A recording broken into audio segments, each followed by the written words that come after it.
Poker is a game where there are large areas of inactivity.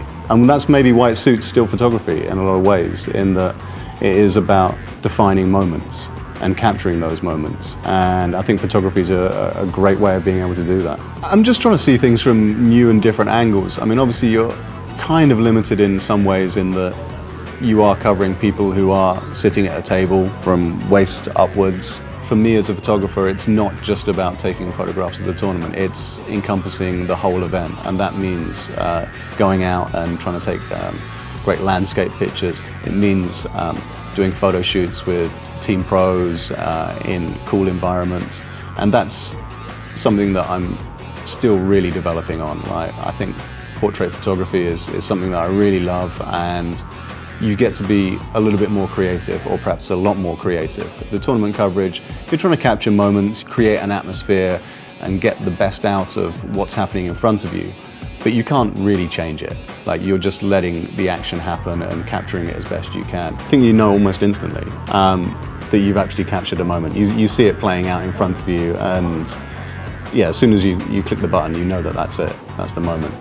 That's going to be the one that is going to be replayed. That's the one that's going to go into the magazines, and that's going to be the defining moment from that event. The bubble's a great time to take a picture. There's kind of a chaos there. I think the tournament directors kind of hate it because of the amount of media moving around, the players who are getting out of their seats. There's a real atmosphere around the place. There's lots of people crowding around, and it makes a great image. When the bubble bursts, you get a big round of applause, everyone cheers, everyone knows they've made the money. So it's a great shot, and it's a great moment in the tournament. PokerStars they've been really open with me. They've allowed me to pretty much go off and do what I want to do. I mean, they have a pretty laissez-faire attitude to what I'm doing, and have trust in what I'm doing.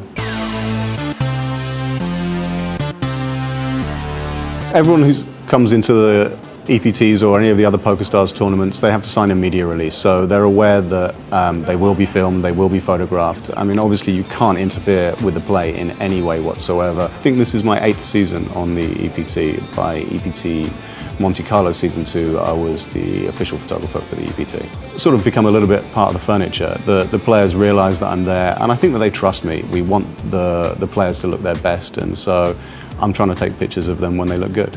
I think Neil is great because he thinks about how the picture is going to look in the end, and I love his pictures always. After every event I look down to the PokerStars blog and I look at my pictures, and I love them so much, so Neil is really the best. The photos, unlike our actual performances, are generally quite flattering. Yeah, but that's because of the photographer, not because of the subject. Right, absolutely. Neil's like a ridiculous photographer, manages to make you and I look good almost all the time. And there's a raise for that, for sure. And if we don't look good, then, you know, the background, something about the photo always looks good. I always look at the next gig, the next event, as an opportunity to progress, to learn something. And I tend not to look back. I tend to more look forwards. I always feel that I can do a better job and take more interesting pictures at the next event. After EPT Barcelona, which was a slightly heavier one than usual, I handed over 2,500 photos. My work spans right across the board of what PokerStars do. So the pictures go onto the blog, they go onto the main PokerStars website.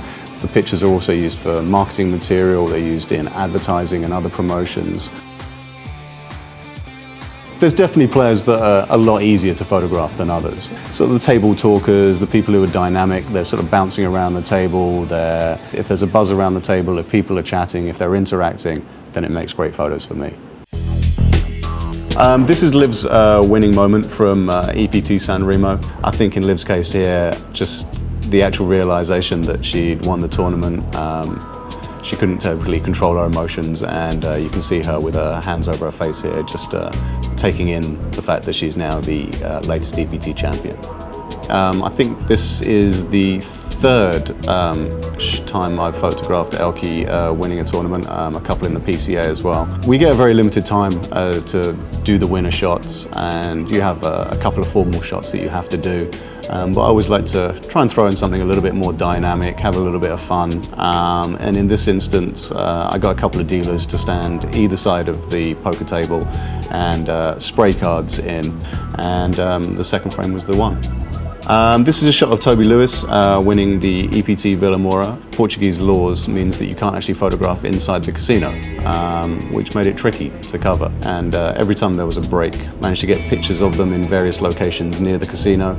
And it's just, yeah, a fun group shot, which I know Toby was really appreciative of, and it's a great memory for him and a great memory of the event. Okay, this shot is Roberto Romanello winning in EPT Prague. It's probably not a shot I would have tried with everybody, but I know Roberto pretty well, and it had been snowing a lot in Prague that year, so unfortunately it wasn't snowing when we went out, and so I was with the TV producer who was throwing in snow from the side. He was complaining bitterly that he had frostbite, but he still seems to have all his fingers. So. I mean, there's like tons of really funny pictures with players with crazy glasses, crazy clothes. Elke, for example.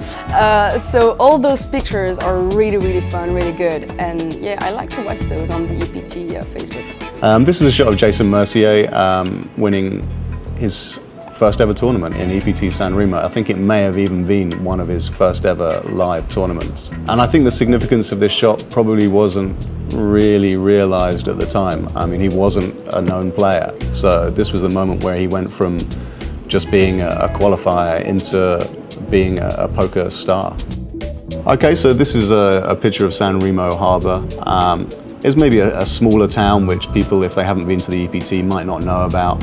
One of the great things about doing the EPT with PokerStars is that it's not just about taking pictures of the tournament. There's a much wider brief, and part of that brief is to go out and photograph the beautiful venues that we're in. Daniel Negreanu's just a great person to photograph. He's dynamic at the table, he's chatty, his arms are always going around, he's laughing and joking and interacting with the other players. One of my favourite subjects, one of my easiest subjects to photograph. Kind of semi-typical Daniel Negreanu pose, him smiling, throwing his arms in the air, goofing around about something or other. So this is Marcel Lusk. Unfortunately, he was the bubble boy here in EPT Monte Carlo. I just like this picture. Just gives people like an idea of the chaos, the buzz that goes on around the bubble. Like you can see all the media, the cameras, all hovering around. You've also got like other players who are trying to look in, see if that they're going to make the money. And Antonio Esfandiari is another great person to have around any poker tournament. This particular moment is Antonio Esfandiari prop betting Michael Phelps as to how much he would have to pay to wear Elke's trousers. We know that Elke likes his bling, and so these trousers were pretty leery. So this is a shot from Berlin. I went out the day before and found a fantastic location just near the Berlin Wall, where there's loads of great graffiti. There's some really cool photos out there, like by the graffiti and like using like the walls and stuff. It was cool. A lot of my friends think I'm permanently on holiday. Whenever I speak to them, they say, "Oh, where are you going on holiday next?" It's a draining job, but if you've got a passion for it, if you love doing it, the hours go by quickly. I think, I can't remember who said it, but someone said if you find a job that you love, then you'll never work another hour in your life. And I really feel grateful that I've got this job with PokerStars.